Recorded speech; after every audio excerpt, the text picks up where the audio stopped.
கிறிஸ்துவுடைய ஈடு இணைச்சு நாமத்தாலே யாருக்கும் அன்பின் வார்த்தையும் சோதனையும் தெரிவிக்கிறேன். அல்லேலூயா. இந்த அட்வென்ட் காலை தியான கூட்டத்துக்கு நீங்கள் எல்லாம் வந்திருப்பதை கற்றுக்கொள்ளுங்கள். மகிழ்ச்சி அடைகிறேன். கர்த்தர் நம்மோடு கூட இருக்கிறார், நம்மோடு கூட பேச வல்லவராக இருக்கிறார். எந்த காலவெளியிலும் கர்த்தர் உங்களோடு கூட பேசும்படியாக அடிமை ஏவின ஒரு காரியம் கர்த்தர் நிச்சயமாக நமக்கு வெளிப்பாடுகளை தந்து கொண்டே இருக்கிறார் என்று ஒவ்வொரு நாளும் நாம் உணர்ந்து கொண்டே இருக்கிறோம். அல்லேலூயா. பழைய பாட்டு காலகட்டத்தில் உள்ள பரலோகத்தை குறித்து நாம் பார்க்க போகிறோம். பழைய பாட்டிலே விசேஷமாக ஆண்டவர் ஒரு பரதேசியை வைத்திருந்தார். இன்றைக்கு என்னோடு கூட நீ பரதேசியர்கள் லூக்கான நற்செய்தி நூலில் 23ஆம் அதிகாரம் 43ஆம் வசனம் அந்த சிறுதை கல்வனுக்கு ஆண்டவராக இயேசு கிறிஸ்து எப்படி சொன்னாரோ அவனமாக பழைய பாடகனத்தை ஆண்டவர் இளைப்பாற ஸ்தலத்தை வைத்திருந்தால் அதை இந்த காலவே நாம் சிந்திக்க முற்படுவோம். எழுதும் வாசிகள் ஆதியாகம புத்தகம் 2ஆம் அதிகாரத்துல 8ஆம் வசனத்தை ஒரு வாசிக்க கேட்போம். தேவனாகிய கர்த்தர் கிழக்கிலே ஏதேன் என்னும் ஒரு தோட்டத்தை உண்டாக்கி தாம் உருவாக்கிய மனுஷனை அதிலே வைத்தார். அல்லேலூயா, அல்லேலூயா, அல்லேலூயா, அல்லேலூயா. வேதத்தை வாசிக்கிறோம். ஆதியாகமம் 2ஆம் அதிகாரம் 2ஆம் வசனத்தை வாசிக்கும்போது தேவன் தாம் செய்த தம்முடைய கிரியை 7ஆம் நாளிலே நிறைவேற்றி தாம் உண்டாக்கின தம்முடைய கிரியைகளை எல்லாம் முடித்த பின்பு 7ஆம் நாளிலே ஓய்ந்தார். The resting place. ஏதேன் என்று சொல்லும்போது ஓய்வெடுப்பதற்காக ஏற்படுத்தின ஒரு தோட்டம் என்று சொல்லப்படுகிறது. இந்த ஏதேன் என்று சொல்லும்போது இதை Garden of Eden அப்படின்னு சொன்னா the Garden of God என்று கூட சொல்லலாம். இது கர்த்தர் தோட்டம் என்று சொல்லலாம். Garden of Yahweh என்று சொல்லலாம். இது யாவே கடவுளுடைய தோட்டம் என்று சொல்லலாம். Garden of Israel என்று சொல்லலாம். இஸ்ரேல் மக்களுக்காக ஆண்டவர் ஏற்படுத்தி வைத்திருக்க ஒரு அருமையான தோட்டம் என்று சொல்லலாம். ஆனா இந்த ஏதேன் எப்படி பூமியில இருக்கா, பரலோகத்துல இருக்கா, மேல இருக்கா? அப்ப பூமியில இருந்தா கடவுள் எப்படி உலாவினாரு? அப்ப பரலோகத்தில் இருந்தா எப்படி கேள்விகள் சேராபீன்கள் வைத்தாங்க, என்ன பாதுகாக்கப்பட்டது? அப்படி பல்வேறு கேள்விகள் இந்த காலவெளியிலே நம்மளுக்குள்ள எழுத ஆரம்பிக்கும். நம்ம சத்தியத்தை ரொம்ப ஆழமா படிக்க நம்ம முற்பட்டுனா நிச்சயமாக பல கேள்விகள் நம்முடைய சிந்தனைக்குள்ள வரும். கர்த்தர் இந்த காலையில விடையளிக்க வல்லவராயிருக்கிறார். அல்லேலூயா, அல்லேலூயா. சொல்லும்போது இந்த ஏதேன் என்று சொல்லும்போது பிளசன்ட் பிளேஸ் என்று சொல்லுகிறார், பிளஷர் பிளேஸ் என்று சொல்லுகிறார். அப்படி என்றால் இது ஓய்வெடுக்கிற ஒரு இடமா இருக்குது, கண்ணுக்கு குளிர்ச்சியான ஒரு இடமா இருக்குது, இதயத்துக்கு ஏற்ற ஒரு இடமா இருக்கிறது என்று பல்வேறு விதமான வேத வல்லுநர்கள் குறிப்பிடுகிறார்கள். அது மாத்திரமல்ல இது ஒரு இடம் என்றே சொல்லுகிறார்கள். எசேக்கியேல் புத்தகத்திலே 27ஆம் அதிகாரத்தை 23ஆம் வசனத்தை வாசிக்க கேட்போமானால் எசேக்கியேல் தீர்க்கதரிசி புத்தகம் 27ஆம் அதிகாரம் 23ஆம் வசனத்தை வாசிப்போம் என்றால் அங்கே பார்க்கிறோம் என்னன்னா இந்த இடத்துடைய ஆரான் கண்ணே ஏதேன் என்னும் பட்டணத்தாரோ சேபாவின் பாருங்க, ஏதேன் என்னும் பட்டணத்தாரோ. இதைதான் நாம் என்ன செய்கிறோம்? 2 ராஜாக்கள் புத்தகம் 19ஆம் அதிகாரம் 12ஆம் வசனத்தை வாசிக்கிறோம். இந்த அசீரியர்கள் கைப்பற்றின ஒரு இடம் இந்த ஏதேன் என்று சொல்லப்படுகிறது. இந்த ஏதேனிலே அந்நாட்டிலே எல்லா விதமான வசதிகளும் அங்கே உண்டாம். எல்லா விதத்திலும் அந்த நம்ம எப்படி கானான்னு சொல்லுகிறோமோ, பாலும் தேனும் ஓடுகிற தேசம் என்று சொல்லுகிறோமோ, அதே போல ஏதேனிலே எல்லா விருட்சங்களையும் பார்க்க முடியும், எல்லா விதமான கனிகளை பார்க்க முடியும், எல்லா மிருக ஜீவங்களை பார்க்க முடியும், எல்லா விதமான நாட்டு மிருகங்கள், காட்டு மிருகங்கள், வீட்டு மிருகங்கள், இன்னும் சொன்னோம்னால் பண்ணை மிருகங்கள் எல்லாமே அதுக்குள்ள இருக்க ஒரு வசதி ஏற்படுத்திய ஒரு இடம் என்று சொல்லப்படுது. அது மாத்திரமல்ல ஏசாயா தீர்க்கதரிசி புத்தகத்திலே 37ஆம் அதிகாரம் 12ஆம் வசனத்தில் இது ஏதேன் என்று சொல்லப்படுவது ஒரு இடம் என்று சொல்லப்படுது. அது மாத்திரமல்ல 2 4ஆம் புத்தகம் 2ஆம் அதிகாரம் 9ஆம் வசனத்திலிருந்து 29ஆம் வசனத்துல மன்னிக்கணும் 2 4ஆம் புத்தகம் 29ஆம் அதிகாரம் 12ஆம் வசனத்துல இது என்ன செய்து இது யோகாவினுடைய குமாரன் என்று சொல்லப்படுகிறது. ஏதேன் என்று சொன்னால் ஒரு மனுஷன் என்று சொல்லப்படுகிறது. ஆமென். வேதத்துல ஒரு இடம் சொல்லப்படுகிறது, வேதத்துல ஒரு மனுஷன் சொல்லப்படுது. அப்ப எதை நம்புறது? நம்ம வாழ்க்கையில ஒரு காரியம் ஏற்படும், நம்ம எதை நம்புறது அப்படின்னு சொல்லிட்டு நமக்குள்ள எண்ணங்கள் அதிகமா காணப்பட்டு கொண்டே இருக்கும். கர்த்தர் நம்மோடு கூட இடைப்படுவாராக.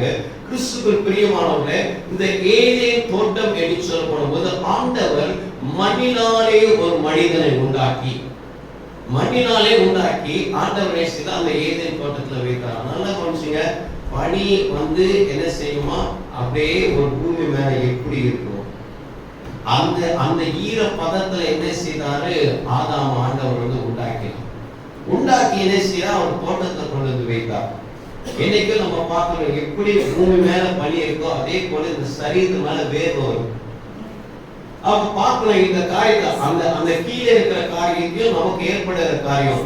நான் இன்னைக்கு காலவேளை உங்களோட பேசிக்கொள்வது it is not a science, இது அறிவியல் அல்ல, இட்ஸ் அ ரெவலேஷன், வெளிப்பாடு.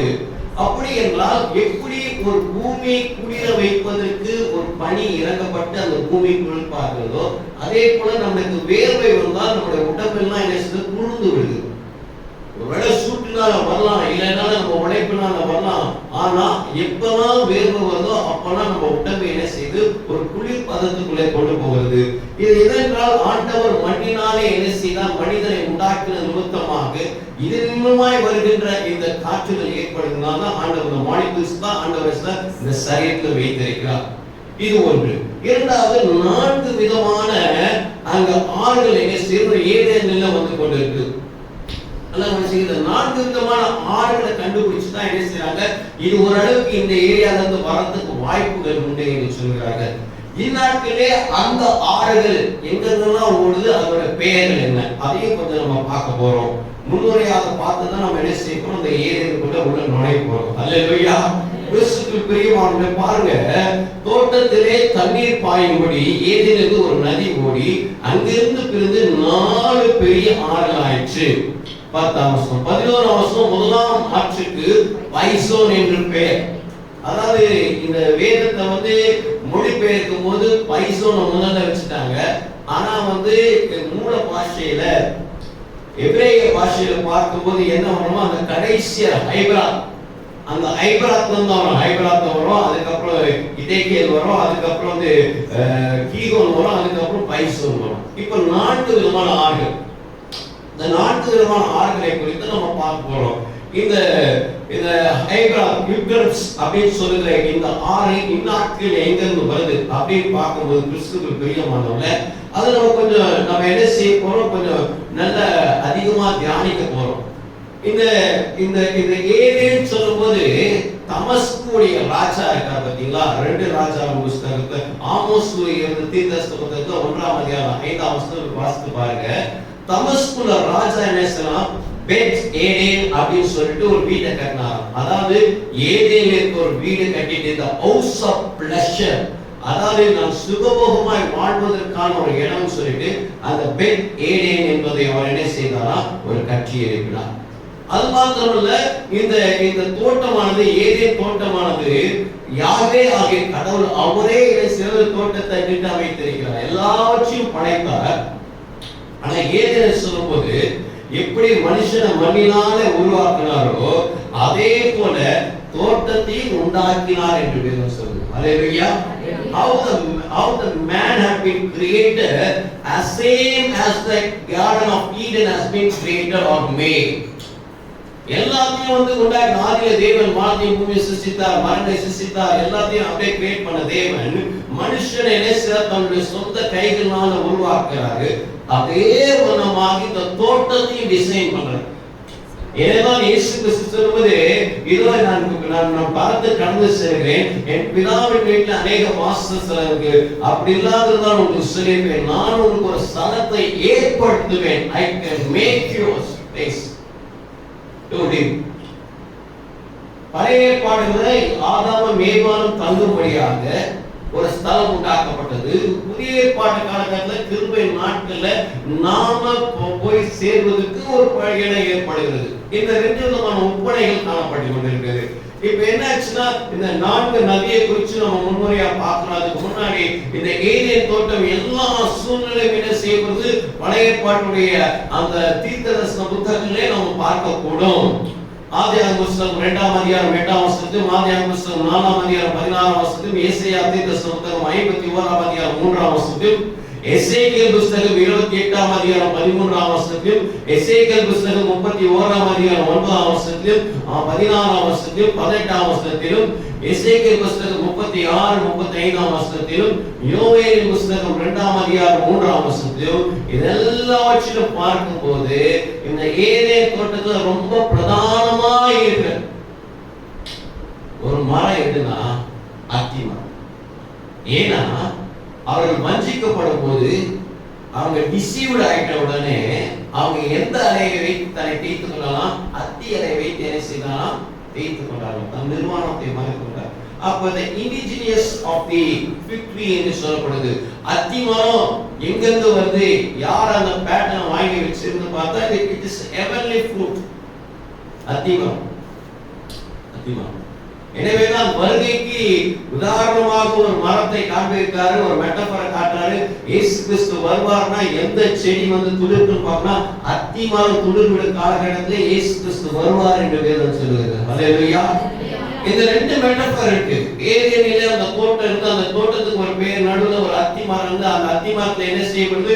அந்த இலைகள்லாம் காணப்படுது. இலைகளை பறிச்சு என்ன செய்தாங்க? அவங்க என்ன செஞ்சிருக்காங்க? தன்னுடைய ஆடையை தேய்த்து கொண்டார்கள் வேதம் சொல்லுகிறது. அப்படி என்றால் இது வந்து ஒரு மரம் செடி கொடி மாத்திரமல்ல, தண்ணீரை சுத்திகரிப்பதற்காக. ஏன்னா ஒரு நதி வந்து 3 நதியா 4 நதியா பிரியுது.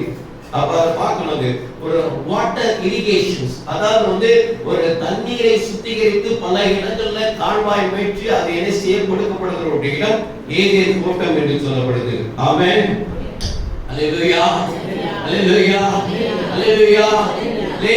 கிறிஸ்துவுக்குள் பிரியமானவர்களே, இந்த நாட்களில் அப்படிப்பட்ட ஒரு தன்மைகள் என்ன செய்யப்பட்டு காணப்பட்டிருக்கிறது. அப்படி என்றால் கர்த்தரே அந்த தோட்டத்தை ஏற்படுத்தியிருக்கார். கர்த்தரே இந்த ஓய்வெடுக்கக்கூடிய தங்கியிருக்க இளைப்பாற ஸ்தலம் என்று சொல்லப்படுது. இன்னும் வேத வல்லுநர்கள் இந்த ஸ்காலர்ஸ் சொல்றது ஒரு காரியம்னா, Eden is the earthly paradise என்று சொல்கிறார்கள். பூமியிலே கொடுக்கப்பட்ட ஒரு பரதேசியான ஒரு இடம் என்று சொன்னால் அது ஏதேன் தோட்டம் என்று சொல்லப்படுகிறது. எப்படி அன்றைக்கு ஆண்டவர் கல்வனை பார்த்து நீ பரதேசத்தில் இருப்பாய்ன்னு சொன்னாரோ அதே வண்ணமாக ஆதாம நீ வந்து எங்க இருப்பப்பா?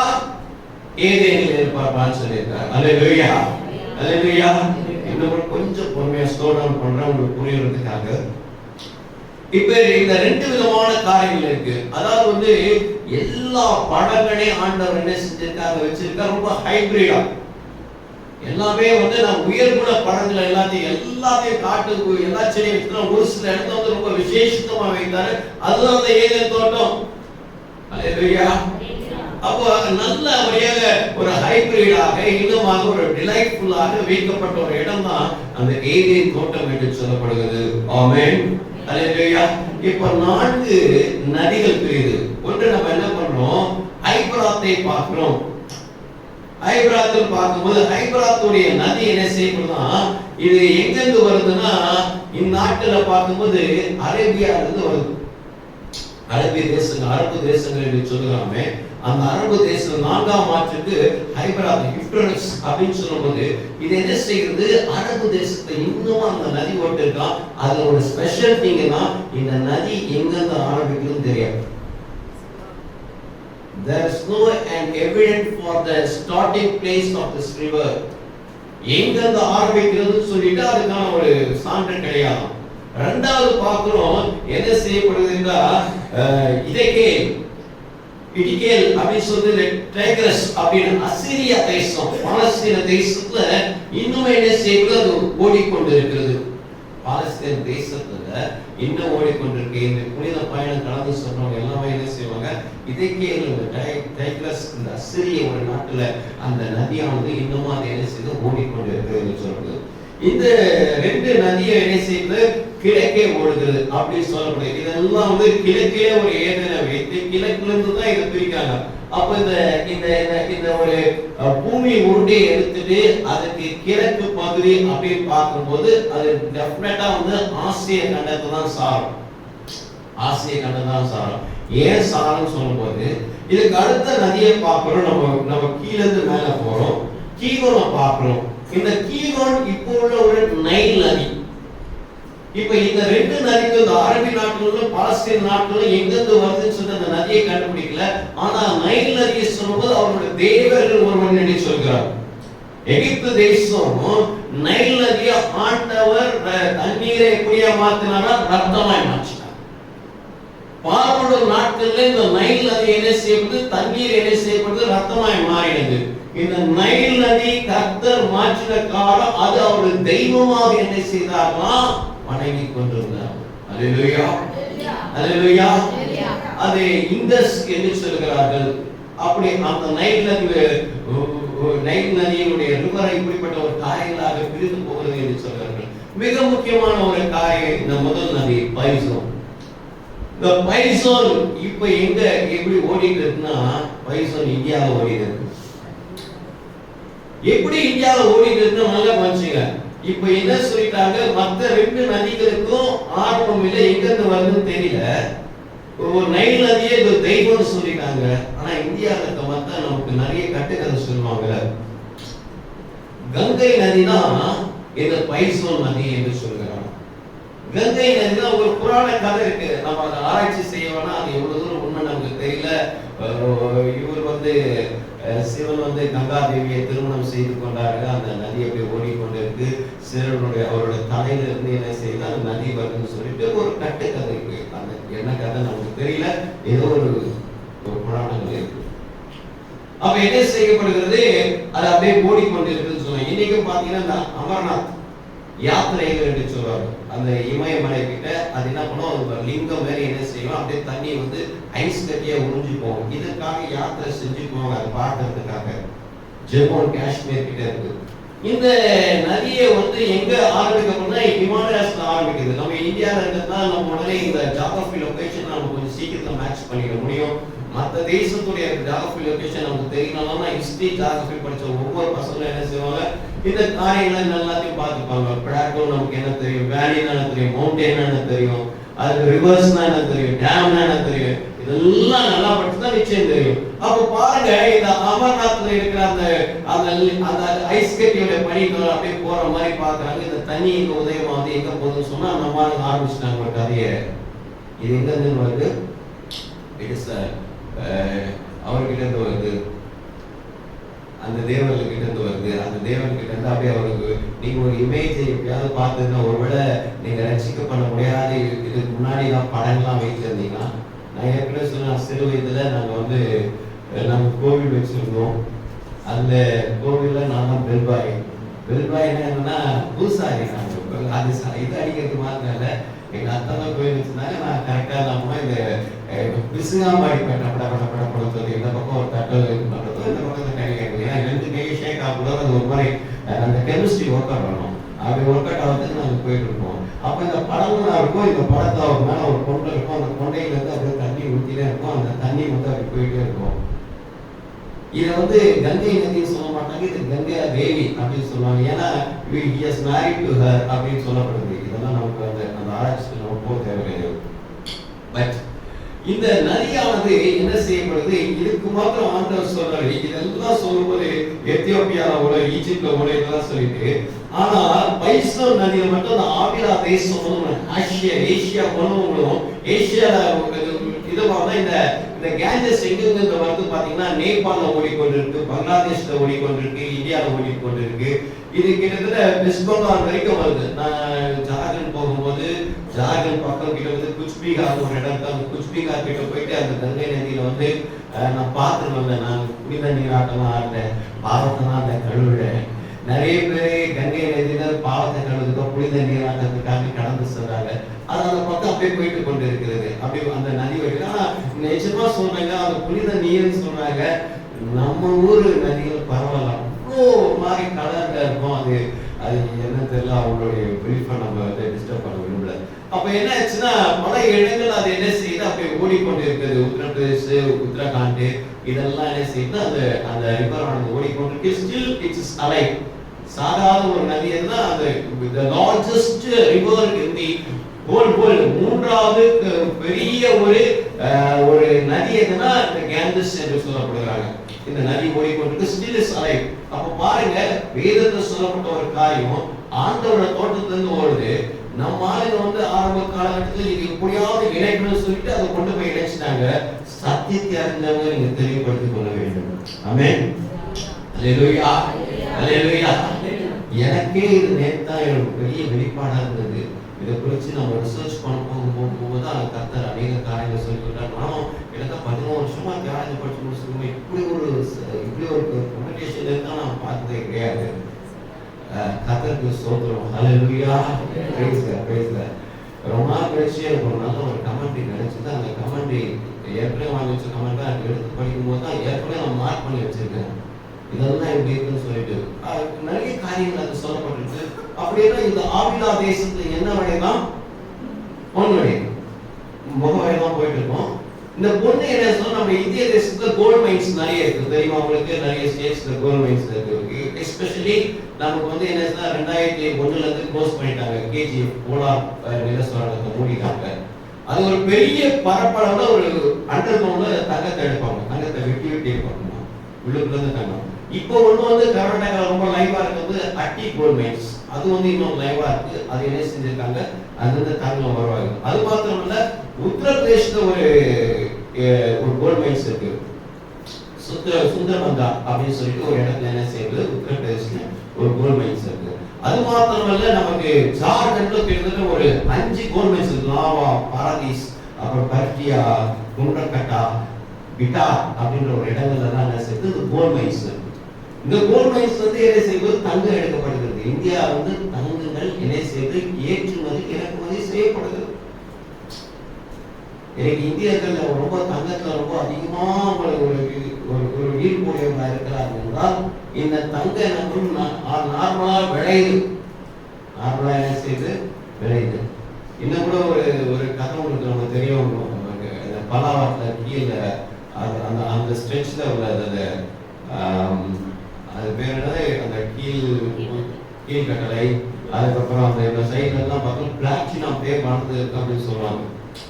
உள்ளுக்குள்ள பிளாட்டினம் இருக்கு, ஆர்காலஜிஸ்ட் அப்படி சொல்றாங்க, அப்படி சொல்லப்பட்டு கொண்டிருக்கு. அதெல்லாம் பார்க்கும்போது கிட்டத்தட்ட நம்ம தேசத்துக்குள்ள என்னென்ன விளையுது பார்க்கும்போது இதெல்லாம் வந்து புதுசு கிடையாது. ஏற்கனவே கடவுள் என்ன செய்கிறாரு, வேதத்தை சொல்லியிருக்காரு. ஆமென். அல்லேலூயா, அல்லேலூயா. நமக்கு தான் தெரியும் தண்ணீர் ஏதேனிலிருந்து ஓடுவது. அவர் நீர்க்கால்களை திருப்புகிறார் என்று வேதம் சொல்லுது. அவர் தண்ணீரை பாய்ச்சி விடுகிறார் என்று சங்கீதக்காரன் சொல்றார். இதெல்லாவற்றையும் பார்க்கும்போது கர்த்தர் என்ன செய்கிறார், அந்த 4 நதிகளை வெவ்வேறு விதமாய் பிரித்து கொண்டிருக்கிறார். ஆமென். அல்லேலூயா, அல்லேலூயா. இனிப்பு குற்றாலம் எங்கிருந்து ஆரம்பிக்குது நமக்கு தெரியாது. நிறைய பேர் ஏறி போறாங்க, சித்தர்கள் இருக்காங்க, அங்க இருக்காங்க. எங்கிருந்து ஸ்டார்ட் ஆகுது, எப்படி ஸ்டார்ட் ஆகுது, இன்ன வரைக்கும் கடுகு போன் கேமராலாம் வந்துருச்சு. இன்ன வரைக்கும் அதை ஷூட் பண்ண முடியல. எவ்வளவு சொல்றாங்க, 6000 அடியில ஷூட் பண்றோம், 7000 அடியில ஷூட் பண்றோம், கடுகு பண்றாங்க, இதை கேப்சர் பண்ண அதை கேப்சர் பண்ண. இந்த நதி எங்கிருந்து வருதுன்னு சொல்லிட்டு இன்னைக்கு எவிடன்ஸ் கிடையாது. இன்னைக்கு அதுக்கான ஸ்டாண்டர்ட் கிடையாது. இங்கதான் உலகமாகுதுன்னு சொல்ல முடியாது. அப்படி கிறிஸ்துவின் பிரியமானவர்களே, இந்த 4 நதிகள் பிரிந்து வருகிறது. இன்றைக்கும் அது வந்து இந்த நாட்கள்ல இப்படிப்பட்ட ஒரு சூழ்நிலையா காணப்படுது. எனவே தான் என்ன செய்யப்படுறாங்க, கிழக்குல இருந்து சாஸ்திரிகள் 3 பேர் வந்து தங்கம், தூபவர்க்கம், வெள்ளை போடத்தை தங்கம். அல்லேலூயா. அப்போ நல்லா கவனிச்சுக்கிறேன். கிழக்கிழந்து வந்தா ஆசியா காணலாம். ஆண்டவராகிய தேவன் வெளிப்படுத்தும்போது ஆசியாவுல சபைகளுக்கு சொல்ற ஏசியன் கான்டினென்ட்ல, அப்ப நம்ம ஏசியன் கான்டினென்ட்டும் கர்த்தருடைய வெளிப்பாடு ரொம்ப ரொம்ப ரொம்ப ரொம்ப நெருங்கி கொண்டிருக்கிறத நம்ம உணர்ந்து கொள்ள வேண்டும். அல்லேலூயா. ஐரோப்பியாவில் அமெரிக்கா தேச மக்கள் இல்ல கனடா தேச மக்கள் அவங்க தெரிஞ்சுக்கிறாங்களோ இல்லையோ, அரபு தேசத்துல துபாய் மக்கள் தெரிஞ்சுக்கிறாங்களோ இல்லையோ, ஆசியா கண்டம்ல சீன தேச மக்கள், இந்தியா தேச மக்கள் என்ன செய்யணும், தெரிஞ்சுக்கணும். அல்லேலூயா. ஏசியன் கான்டினென்ட்ல எத்தனை கண்ட்ரி இருக்கு, காலையில உங்களுக்கு கேள்வி கேட்க வருங்க. அப்போ நிறைய கண்ட்ரி இருக்கு. அதுல நம்ம பிரதானமா நம்ம ஆசியா, நம்ம இந்தியா எங்க இருக்கு, ஆசியா கண்டத்துல இருக்கு. அல்லேலூயா.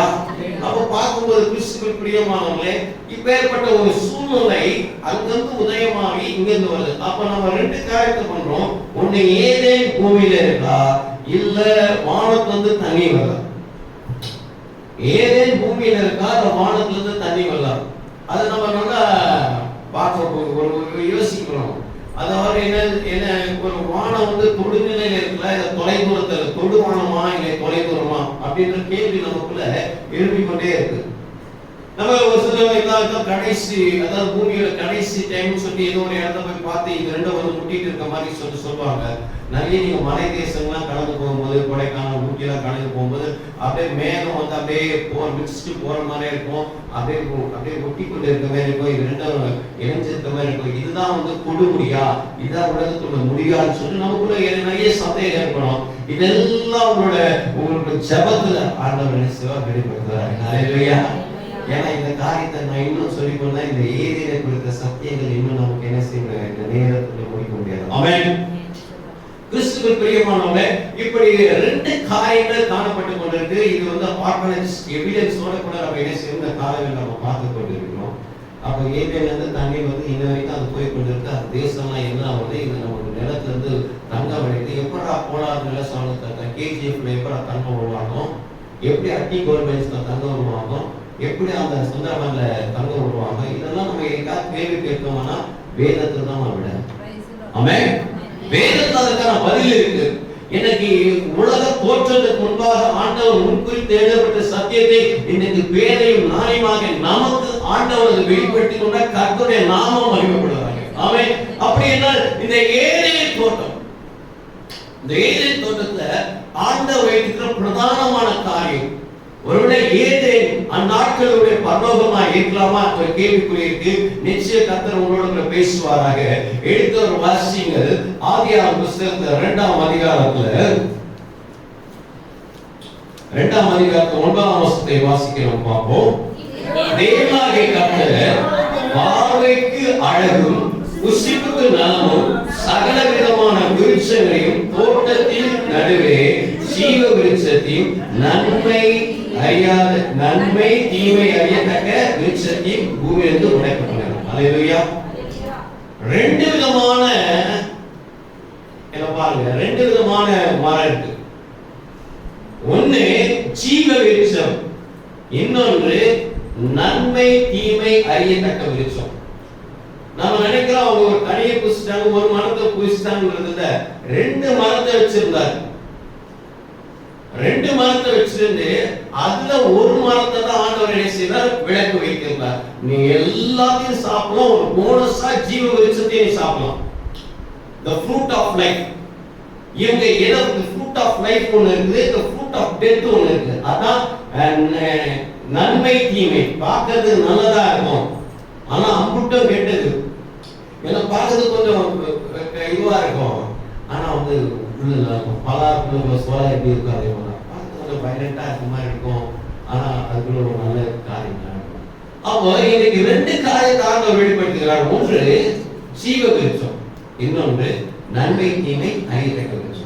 இந்த ரெண்டு விருட்சம் இருக்குமா, இந்த ரெண்டு விருட்சத்தை இந்த 17ஆம் வசனத்தை பார்க்கிறாங்க. ஆண்டவர் என்ன சொல்றார், ஆனாலும் நன்மை தீமை அறியத்தக்க விருட்சத்தின் கனியை புசிக்க வேண்டாம்.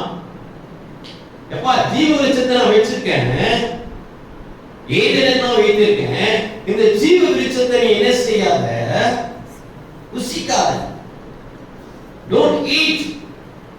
இந்த ஜீவ விருட்சத்தை கனியை அதாவது படிக்கணும். இந்த நன்மை தீமை இருக்கிற அந்த லைஃப் அண்ட் டெத் உள்ள ஒரு கனியை நீ புசிக்காத. நீ புசிக்கிற நாள் நீ சாவ. ஜீவ விருட்சம் இருக்கு, நன்மை தீமை அறியத்தக்க விருட்சம். இவங்க என்ன செய்யறாங்க, பிசாசு எதை வந்திருக்கிறது பாருங்க. ஆனாலும் தோட்டத்தின் நடுவே இருக்கிற விருட்சத்தின் கனியை குறித்து கர்த்தர் உங்கள் சாகாதவை புசிக்க வேண்டாம், அதை தொட வேண்டாம் என்று சொன்னாரோ, அப்ப எதை குறித்து பேசிக் கொண்டிருக்கிறது, நன்மை தீமை அறியத்தக்க விருட்சத்தை. அப்ப அருமையான தேவதர்மே இந்த கனியை குறித்து பேசப்படுகிறது. இந்த கனியை அவங்க புசிச்சனால சாவணும். அல்லேலூயா. இதுதான் முறை. அப்படி என்றால் கிறிஸ்துவுக்குள் பிரியமானவர்களே, பரலோகத்துக்கு போற வழி ஒரு இடுக்கமான வாசல்மா. வேதவாசிகள் உபாகம புத்தகம் 30ஆம் அதிகாரம் 12ஆம் வசனம், இதோ நன்மையும் ஜீவனும் உனக்கு முன்பாக வைத்திருக்கிறேன், நீ எதை தேர்ந்தெடு. உபாகம புத்தகம் 30ஆம் அதிகாரம் 19ஆம் வசனத்தில் நன்மையும் தீமையும் வைத்திருக்கிறேன், நீ எதை காண்பிக்காத கனியை புசிப்பாய். ரெண்டு விஷயம் பிரதர், இந்த நீ உலகத்துல இருந்தே நீ பரலோகத்துக்கு போறதுக்கான ஒரு வாழ்க்கை வாழலாம். இந்த உலகத்துல இருந்தே நன்மை நன்மை தீமை அனுபவிச்சு நீ சாகலாம். ரெண்டு காரியம். ஏதேனுடைய இந்த சத்தியத்தை the earthly paradise நமக்கு நினைவூட்டுகிற ஒரு காரியம். நீ எதை தேர்ந்தெடுக்க போற? நீதி புஸ்தகத்திலே 18ஆம் அதிகாரம் 20ஆம் வசனம் 21ஆம் வசனம் சொல்லுது, நன்மையும் தீமையும் நாவின் அதிகாரத்தில் இருக்கிறது. உன்கிட்டயே நல்ல விஷயம் இருக்குமா? நீ பரலோகத்துக்கு போனா நீ நல்ல வார்த்தையில பேசலாம். மனுஷன் பேசுகிற ஒவ்வொரு வார்த்தைக்கும் கணக்கு கொடுக்கணும். FOOL அந்த வார்த்தையை உச்சரித்தாலே எரிந்தார்கள் வேதம் சொல்லுது.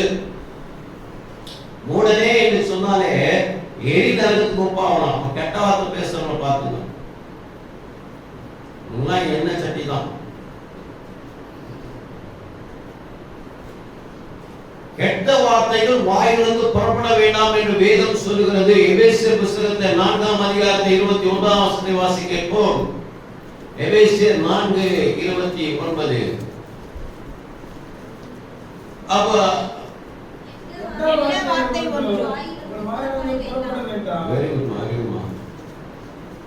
கெட்ட வார்த்தைகள் வாயிலிருந்து புறப்பட வேண்டாம். புறப்பட்டுச்சு, நம்ம என்ன செய்யறோம்? நன்மை தீமை அறியத்தக்க அந்த விருட்சத்துக்கு ஒரு எல்லா கனியும் கொடுத்து ஒரே ஒரு கனி தான் ஆண்டவர் விளைவிக்கிறாங்க. 7 நாள் அவர் கொடுக்கிறார். 6 நாள் எடுத்துக்கோ, ஒரு நாள் கர்த்தருடைய நாள். அதை தொட்ட நீ கெட்ட.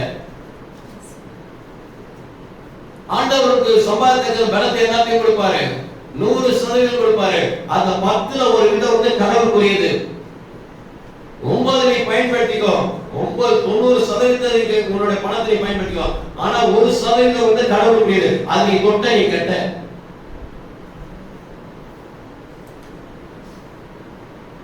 வேதம் சொல்கிறது விசேஷித்தவரமாக தேவதாத் நேச்சருடைய காலகட்டத்தில் தானியேலுடைய நாட்களில, எப்பா நீ ராஜாப்பா, எல்லாத்தையும் நீ பயன்படுத்துப்பா, ஆனா என் ஆலயத்தை நீ தொடாத.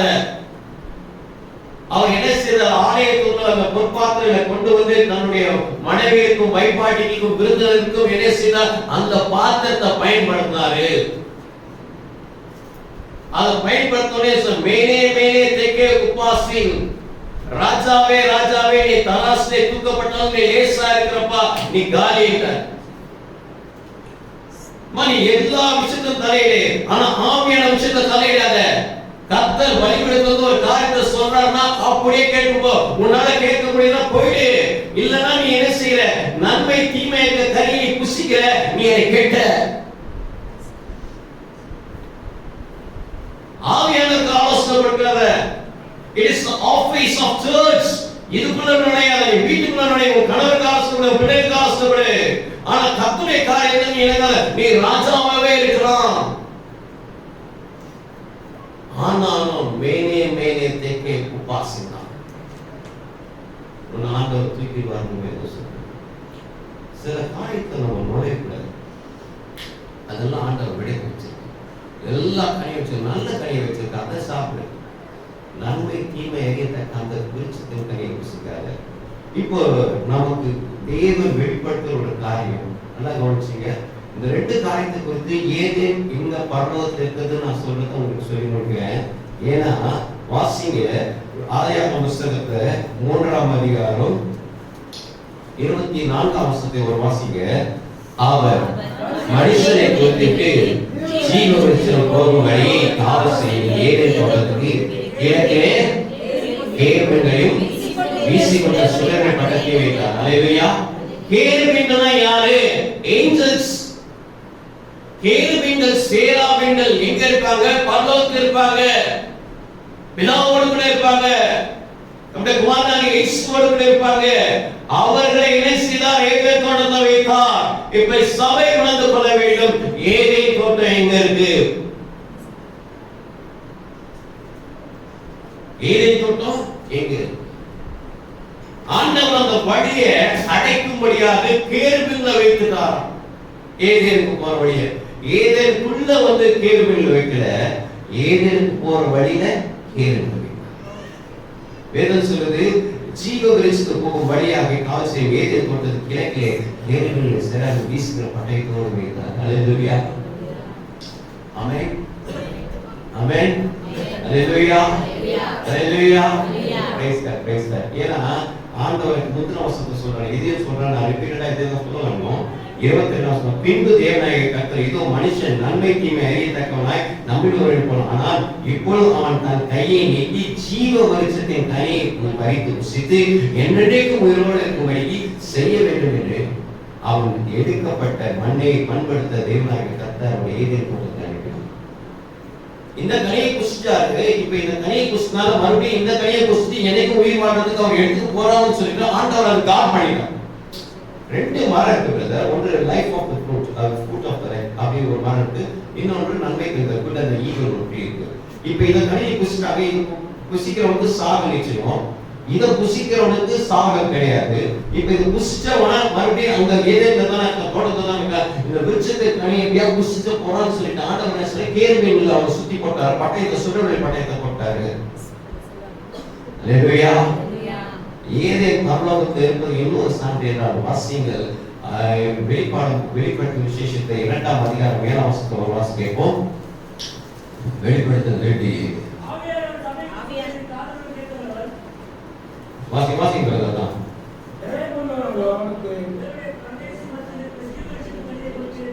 வேதம் சொல்கிறது, ஆவியானவர் சபைக்கு சொல்கிறதை காதுள்ளவன் கேட்க கடவன், செய்யும் கொள்ளுகிறவனுக்கு பரதேசில் உள்ள ஜீவ விருட்சத்தின் கனியை. அல்லேலூயா. ஜீவ விருட்சம் எங்க இருக்கு? பரதேசி. பரதேசி எங்க இருக்கு? ஏதேன் இருக்கு. ஏதேன்ல என்ன மரம் இருக்கு? ஜீவ விருட்சம் இருக்கு. அப்ப ஏதேன் எங்க இருக்கு? பரலோகத்துல இருக்கு. அல்லேலூயா, அல்லேலூயா, அல்லேலூயா. ஜீவ விருட்சத்தின் கனியை நம்ம இப்ப உடனே சாப்பிட முடியாது, பார்க்க முடியாது, எடுக்க முடியாது. இது பரதேசி மத்தியில ஜீவ விருட்சத்தை வைக்கிறாரு. ஆண்டவர் சொல்றாரு, எபேசு சபைக்கு எழுதுறாரு, ஏம்மா நீ பண்றது எல்லாமே நல்லதுதான், நான் வெறுக்கிற நிக்கதோவியல நீ இருக்கிற உன்கிட்ட வந்து அந்த வைராக்கியம் நல்லா இருக்கு, ஆனா ஒண்ணு ஆதியில இருந்த அன்பை நீ விட்டுவிட்ட, உன் பேரில் ஒரு குறை உண்டு. நம்ம யோசிச்சு பாருங்க, நீ ஆதியில எப்படி ஆண்டவருக்கு நீ அடிப்பது. என்ன கேட்டீங்கன்னா நான் 2019 உங்களுக்கு ஸ்டேட்மெண்ட் கொடுக்க முடியும். ஆரம்பத்துல எல்லாரும் எப்படி இருந்தீங்க, இப்ப எப்படி இருக்கீங்க எல்லாம் சொல்லப்படும். ஆரம்பத்தை நீங்க ஓடி ஓடி வந்து வேலை செய்த காரியம் இனி கூட்டோட வர மாட்டேங்க. வசதிகள், வாய்ப்புகள், செல்போன்கள், வண்டிகள் இதெல்லாம் வந்து இன்னும் வரது கிடையாது. அப்ப ரொம்ப சாதாரணமா இருந்தீங்க, அப்ப எல்லாத்தையும் வந்தீங்க. இப்போ கொஞ்சம் நாட்கள் வரும்போது என்ன ஆதிருந்த அன்பை நீங்க என்ன செய்தீங்க? விட்டுட்டீங்க. அல்லேலூயா. கரத்து சத்தமா அல்லேலூயா. அத நீங்க எடுத்துக்கிட்டீங்க பாருங்க. ஜீவ விருட்சத்தின் கனியை நம்ம புசிக்கிறோம்னா ஆதிருந்த அன்பை நம்ம கற்றுக்கொண்டே இருக்கணும். ஆமென். அல்லேலூயா. நம்ம எதை தேர்ந்தெடுக்கிறோம்? எதை தேர்ந்தெடுக்கிறோம்? நம்ம ஜீவ விருட்சத்தை தேர்ந்தெடுக்கப்படல. ஆமென். ஏன்னா கிரியேஷன் தி ரீகிரியேஷன், படைப்பு மறுபடைப்பு. இந்த மறுபடைப்புல மறுரூபத்தை ஆண்டவர் வச்சிருக்கார், ஜீவ விருட்சத்தின் கனியை வச்சிருக்கார். ஆமென். அல்லேலூயா, அல்லேலூயா. இரண்டாவது காரியம் வாசிக்கிறோம் என்னன்னா, இப்ப பார்க்கிறோம் கிறிஸ்துவுக்கு பிரியமானவர்களே, ஆதியாகம புத்தகம் 2ஆம் அதிகாரத்தை 18ஆம் வசனத்தை வாசிக்கும் போது, பின்பு தேவனாகிய மனுஷன் தனியா இருப்பது நல்லதல்ல, அவளுக்கு துணை உண்டாக்குவேன் என்றார். அல்லேலூயா. நல்லா கவனிங்க. இந்த ஏதேனிலே கர்த்தர் ஒரு நிகழ்வை ஏற்படுத்தினார். ஆதியிலே ஒரு கல்யாணம், அது ஏதேனிலே நடந்த கல்யாணம். ஒரு ஏதேல ஒரு கல்யாணம், மண்ணாங்கட்டி மாப்பிள்ள இருமுறைக்கு அக்காக்கும் கல்யாணமா கல்யாணம், ஏதேன் தோட்ட கல்யாணம். அப்ப என்னன்னா ஏதேன் தோட்டத்துல ஒரு கல்யாணம் நடக்குது. மாப்பிள்ள யாரு? மண்ணாங்கட்டி. பொண்ணு யாரு? இருமுறைக்கு. இவங்க ரெண்டு பேரும் கல்யாணம் கணவன் நடத்தி இருக்கிறாரு. ஏன்னா தனியா இருக்கக்கூடாது. அப்போ அந்த கிரியேஷன்ல தனியா இருக்கக்கூடாதுன்னு மனைவி கொடுத்தாரு. இப்போ ரீகிரியேஷன்ல ஆதியில ஏதேன் தோட்டத்துல ஒரு ஜீவ விருட்சத்தை வைத்தாரு. மறுபடியும் அந்த ரீகிரியேஷன்ல பார்க்கும்போது என்ன செய்வது? பரலோகத்துல ஒரு ஜீவ விருட்சத்தின் தனியா இருக்குமா அதை எழுதி கொடுத்தாரு. அப்போ நம்ம இங்க அதே போல உலகத்துல ஒரு பயோலஜிக்கலா நமக்கு ஒரு லைஃப் பார்ட்னர் தேவை. ஹெவன்லி லைஃப் பார்ட்னர் யாரு? இந்த கேள்வி நமக்குள்ள இருந்ததுல ஹெவன்லி லைஃப் பார்ட்னர் யாரு? யோவான் எழுதின நற்செய்தி நூல்ல 3ஆம் அதிகாரம் 5ஆம் வசனத்தை ஒரு வாசிங்க. யோவான் இயேசு அவனுக்கு பிரதியுத்தரமாக ஒருவன் மறுபடியும் பிறவாவிட்டால் தேவனுடைய ராஜ்யத்தை காண மாட்டான் என்று. இதுக்கு முன்னாடி சொல்வது ஒருவன் ஜலத்தினாலும் ஆவினாலும் பெறாவிட்டார். born again ஒரு எம்பிரிக்கல் கோடு ஒன்று இருக்குமா? எம்பிரிக்கல் கோட்னா சயின்ஸ் ஸ்டூடெண்ட் தெரியும், தொப்புள் கொடி. ஒரு குழந்தை தன் தாயை விட்டு வரும்போது ஒரு கொடி இருக்கும், அது எம்பிரிக்கல் கோடிவாங்க. அது சின்ன கொடியை எடுத்து சென்ஸ் பண்ணிட்டு இருப்பாங்க. இது வேற விஷயம். இப்ப என்னன்னா இந்த கத்தருக்கு சோத்திரம், ஆண்டவர் எனக்கு நிறைய அந்த சயின்ஸ் நோட்லாம் படிக்க வைக்கிறதுனால எனக்கு நிறைய காரியங்கள் ஆண்டவர் இது படிக்கும்போது ரொம்ப வெளிப்பாடாக இருக்காங்க. இப்ப என்னாச்சுன்னா அந்த குழந்தைக்கு எப்படிக்கும் அவங்களுக்கு ஒரு உறவு ஏற்படுதோ, பின்பாக கணவனுக்கு மனைவி ஆண்டவரை ரத்த சம்பந்தமாக இல்லைன்னா பயாலஜிக்கலா ஒரு உறவு ஏற்படுத்துறோம். அதே போல ஆண்டவர் என்ன செய்யறாரு, இந்த ரீக்ரியேஷன்ல நாம தனியா இல்லை, அதை நம்ம உணர்ந்து கொள்ளணும். வேதத்தை வாசிக்கிறோம். யோவான் நற்செய்தியில 16ஆம் அதிகாரம் 7ஆம் வசனத்தை ஒரு வாசிங்கள், 13ஆம் வசனத்தை ஒரு வாசிங்கள். யோவானே அப்படியே கை வச்சுட்டே இருக்கு. இன்னும் 2 அதிகாரம் வாசிக்கிறோம். வாசிங்க. நான் உங்களுக்கு ஒரு உவமையை சொல்லுகிறேன். நான் போகிறது போஜனமாய் இருக்கும்.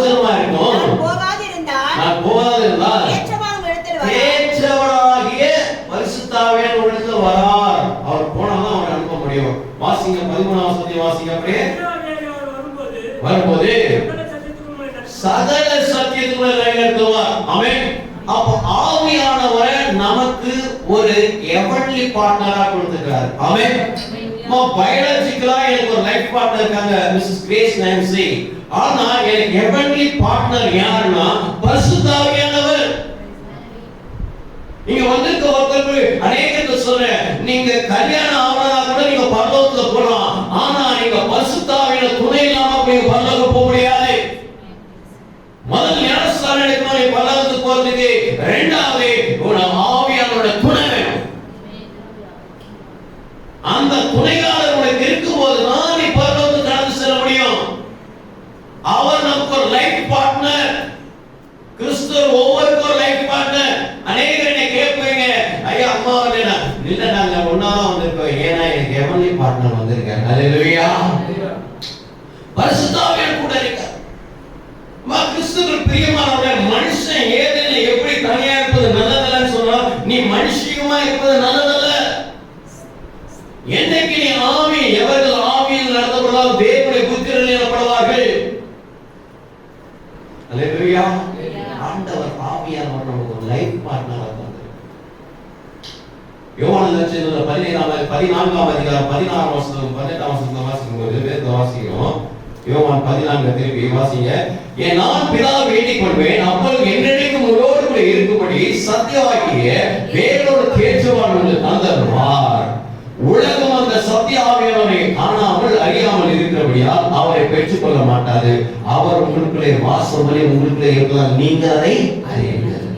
நான் உங்களை திக்கற்ற ஆளவிடேன். மனுஷன் தனியா இருப்பதும் நல்லதல்ல, மனுஷன் திக்கற்றவனா இருப்பதும் நல்லதல்ல. ரெண்டு காரியம் இருக்கு. நீ தனியா இருந்தாலும் கெட்டு போயிடுவ, நீ திக்கற்றவனாலும் நீ கெட்டு போயிடுவ. ஆவியாரோட துணை நமக்கு தேவை. ஹல்லேலூயா. பரலோகத்தை எப்படி கொண்டு போய் சேர்க்க முடியும் என்று வாசிங்க. வெளிப்படுத்த விஷயத்தை 1ஆம் அதிகாரம் 10ஆம் வசனம். கர்த்தருடைய நாளிலே நான் ஆவிக்குள் ஆனேன். கர்த்தரின் ஆவிக்குள் எடுத்துக்கொண்டு என்ன செய்தார்? பரலோகத்தில் வாசிங்க.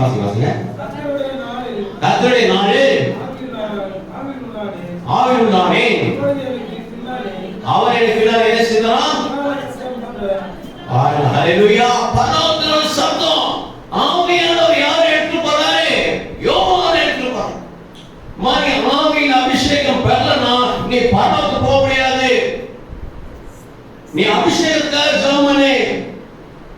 காருக்காக, வீடுக்காக, மற்ற காரியத்துக்காக நீ ஜெபம் பண்றதை விட அபிஷேகத்துக்கு அதிகமா ஜெபம் பண்ணு.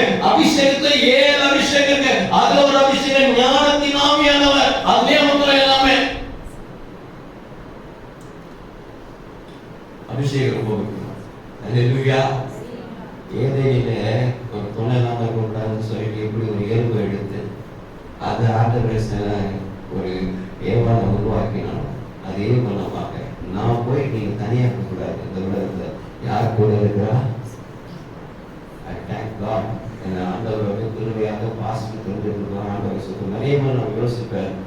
சில நெருக்கடிகள்லாம் வரும்போது, இந்த எக்கனாமிக் கிரைசிஸ்லாம் வரும்போது அந்த டிப்ரெஷனில் ஏற்படுச்சா நம்ம வேறு ஏதாவது போயிருக்கலாமே, நம்ம ரொம்ப கிரைசிஸை மீட் பண்ணோமே அப்படின்னு பார்க்க யோசிக்கும்போது, ஒருவேளை நான் போயிருந்தேன்னா கொஞ்சம் செல்வம் தானே இருப்பேன், ஆனால் வந்து செழிப்பாக இருந்திருப்பேன், சரியாக இருந்திருப்பேன் இருக்குது. நான் செல்வம் தான் இருக்கலாம், ஒருவேளை செழிப்பாக இருந்திருக்கலாம். ஏன்னா வந்து படித்து முடித்தோடனே எனக்கு வந்து கவர்மெண்ட் ஜாப் ஆர்பிஐயில் வந்து ரயில்வே ரெக்ரூட்மெண்ட் வந்து அப்பயும் அது எல்லாத்துலேயும் பாஸ்போர்ட் படிக்க போகணும், அதனால எனக்கு படிக்க போகக்கூடாதுட்டாங்க. ரெண்டாவது எனக்கு நான் கொஞ்சம் டிவியேஷன் ஆகும்போது எனக்கு வந்து துபாயில் வேலை கிடைச்சிது. அப்போல்லாம் துபாய் வந்து ஒரு பெரிய கனவு. அதுவும் பச்சை மாஸ் காலேஜ் படிச்சுட்டு ஃபாரின் போனால் பெரிய விஷயம் அது. அந்த கனவு இருக்குது. அப்பயும் அந்த பாஸ்போர்ட் படிக்க அவங்க போகக்கூடாதுட்டாங்க. நிறைய தொழில்கள் எடுத்து பண்ணுறதுக்கான வாய்ப்புகள் வந்தது, ஆனாலும் பாஸ்போர்ட் படிக்கணும். ஒருவேளை நான் என்ன யோசிக்கிறேன், அதெல்லாம் என்னை கைவிட்டு போனது நல்லது, இன்னைக்கு ஊழியக்காரன் இருப்பதற்காக. அல்லேலூயா. அங்கெல்லாம் அவங்க தான் செழிப்பாக இருந்திருப்பான், ஆனால் அவங்க சரியாக இருந்திருக்க மாட்டேன். எனக்கு இருக்கோ பசுத்தாமே உங்களுக்கு. அல்லேலூயா. அல்லேலூயா. இப்போ நான் வந்து நான் போல்டாக சொன்னோம், I can Mary to my profession. நான் ஆவியானவர் ஆட்டுக்குட்டியானவருடைய கல்யாணம் கேள்விப்பட்டிருக்கீங்க. ஆவியானவருடைய கல்யாணம் ஒன்று இருக்கு. ஆமென். அல்லேலூயா. ஆவியானவருடைய கல்யாணம். யாரெல்லாம் ஆவியானவரை கல்யாணம் பண்ணிட்டு இருக்காங்க, யாருடைய ஊழியக்காரர்களுக்காக அவங்க ஆவியானவரை நேசித்த கல்யாணம். எவர்கள் தேவனுடைய ஆவியால் நடத்தப்படுறாரோ தேவனுடைய புத்திரர்கள். இன்னும் கொஞ்சம் நம்ம ரொம்ப டீப்பாக போவோம். ஒரு நாட்கள் ஒரு மெசேஜ் மிஸ் பண்ணாதீங்க. ஒரு மெசேஜ் மிஸ் பண்ணாது கனெக்டிவிட்டி புரியாது. ஒரு மெசேஜ் மிஸ் பண்ணாம நீங்க வந்துடுது. ஏதுமே நமக்கு ஒரு பெரிய டாபிக், பெரிய டாபிக். இன்னும் ஒரு சில நிமிடங்கள் நம்ம இன்னும் கொஞ்சம் டியூன் பண்ணிப்போம். இப்போ ஆண்டவர் சொல்றாரு, என்ன சொல்றாருன்னா, இந்த மனுஷன் வந்து நம்மில் போல ஒருவனானால், இது கூட நமக்குள்ள சந்தேகம் வரும். அப்போ ஆண்டவரை போல மாறிட்டாரா? ஆதியாகம புஸ்தகம் இதை நம்ம விளக்க விரும்புகிறோம். அப்போ ஆதியாகம புஸ்தகம் 3ஆம் அதிகாரம் 22ஆம் வசனம். பின்பு தேவனாகிய கர்த்தர், இதோ மனுஷன் நம்மை தீமை அறியத்தக்க நம்மில் ஒரு போல ஆனான். அல்லேலூயா. நம்மில் ஒரு போல ஆனான். நம்மில் ஒருவன் யாரு? ஆண்டவர். அவர் யாரு? அவர் பிதா, குமாரன், பரிசுத்தர், திரியேக கடவுள், ட்ரினிட்டி காட். இப்போ மனுஷனுக்கு என்ன வச்சிருந்தானா, இவர் மண்ணிலிருந்து எடுத்தாரு, ஜீவ சுவாசத்தை நாசில ஊதினாரு, அவன் ஜீவ ஆத்மா ஆனான். இவங்கிட்ட ஸ்பிரிட் இருந்தது, இவங்கிட்ட என்னது சோல் இருந்தது, ஆனா பாடி இல்ல, மகிமையா முடிந்தது. நல்லா கவனிச்சுக்கணும். ரெண்டாவது எலும்பை செஞ்சு அதே நாசில ஊதியவனை ஜீவ ஆத்மானா, அவங்கிட்ட ஸ்பிரிட் இருந்தது, சோல் இருந்தது, அவங்கிட்ட ஆவி இருந்தது, ஆத்மா இருந்தது, சரியா இல்ல. என்னைக்கு இந்த கனியை ருசித்தானோ அன்னைக்கு மகிமை கடந்து போய் மாம்ச சரீரம் வந்துச்சு. மாம்ச சரீரம் வந்ததுனால தான் நான் நிர்வாணமா இருக்கேன்னு சொல்லப்படுது. மகிமை சரீரம் இருக்கும்போது அந்த சரீரத்துக்கு எந்த விதமான இல்லை. தேவ தூதரை போல இருப்பாங்க. நிறைய பேர் மறிச்சிட்டாங்க, எப்படி இருப்பாங்க? தேவ தூதரை போல இருப்பாங்க, பரிசுத்தவான்களை போல இருப்பாங்க. அங்க ஒரு சரீரம் இருக்கும், அது மறுரூபமாக்கப்பட்ட சரீரம். The transformation spirit. ஒன்று தெசலோனிக்க புத்தகம் 5ஆம் அதிகாரம் 10ஆம் வசனம், ரோமர்கள் நிருபத்துல இந்த 12ஆம் அதிகாரம் 12ஆம் வசனம், இதெல்லாம் பார்க்கும்போது ஒரு மகிமை சரீரம் கொடுக்கப்பட்டிருக்கு. அல்லேலூயா. மகிமை சரீரம். அங்க நம்ம தேட முடியாது. நான் ஹைட்டா இருக்கேன், நான் குணமா இருக்கேன், குருடா இருக்கேன், ஒல்லியா இருக்கேன், கற்பா இருக்கேன், சிறப்பா ஒரு மகிமை. இப்ப என்ன ஆச்சு? இந்த மனுஷனுக்கு 3 விதமான அட்ரிபியூஷன் வந்துச்சு. ஆவி, ஆத்மா, சரீரம். வேதம் சொல்லுது, இந்த சரீரமானது பரலோகத்தை எட்டாது.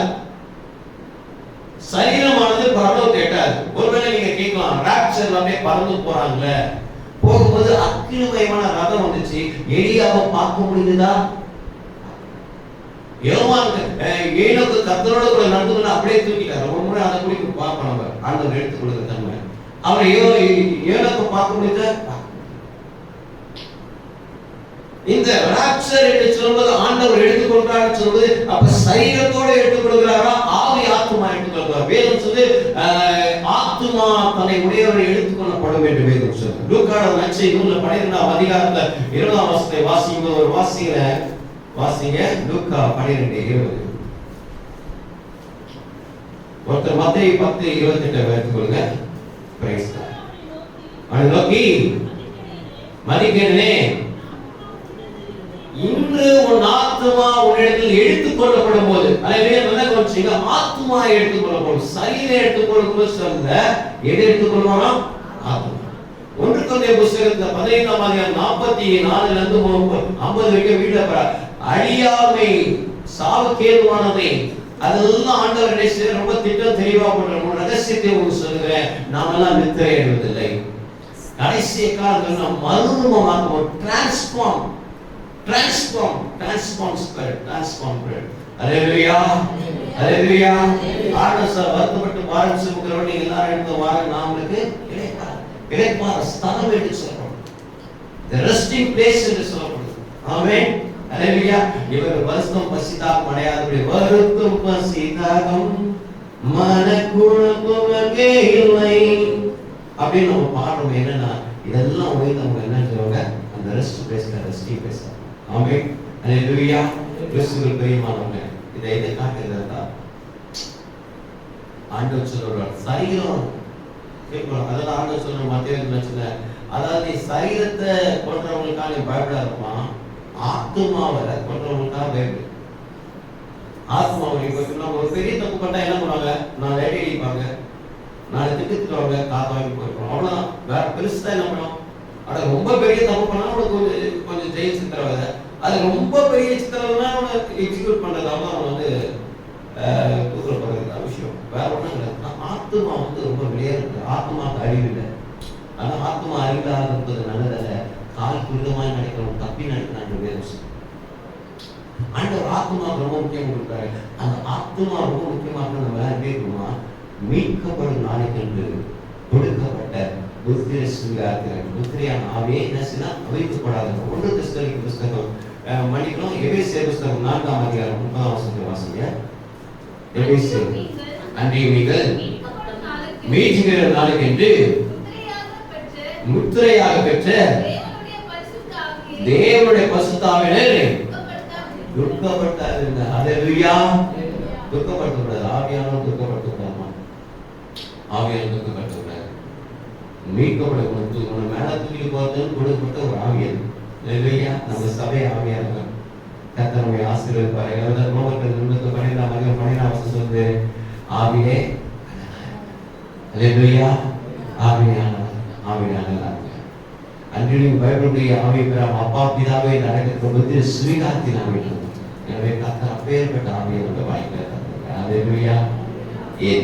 ஏது அது ஒரு ஏதேன் தோட்டத்துல கிறிஸ்துவுக்கு பிரியமானவர்களே, நன்மை தீமை ஜீவ விருட்சம்.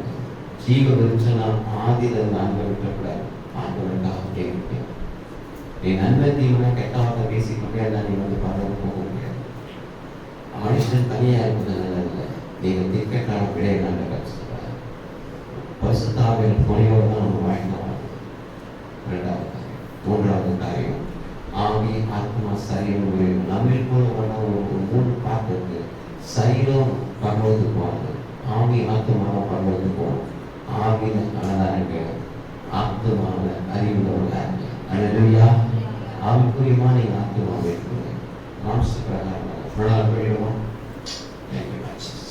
கர்த்தர் பேச நல்ல வார்த்தை கேட்காங்க.